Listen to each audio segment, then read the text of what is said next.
The Mexican violeter, a Colibri thalassinus, is a stunning hummingbird native to Central America, known for its iridescent green plumage and vibrant violet-blue patch. They exhibit incredible agility, hovering midair while feeding on nectar with a wing beat of 50 to 80 beats per second. These birds embark on impressive migratory journeys, traveling thousands of kilometers between breeding and wintering grounds.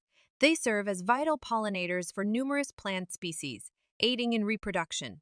Conservation efforts are crucial to combat habitat loss and climate change, ensuring the continued existence of this mesmerizing species.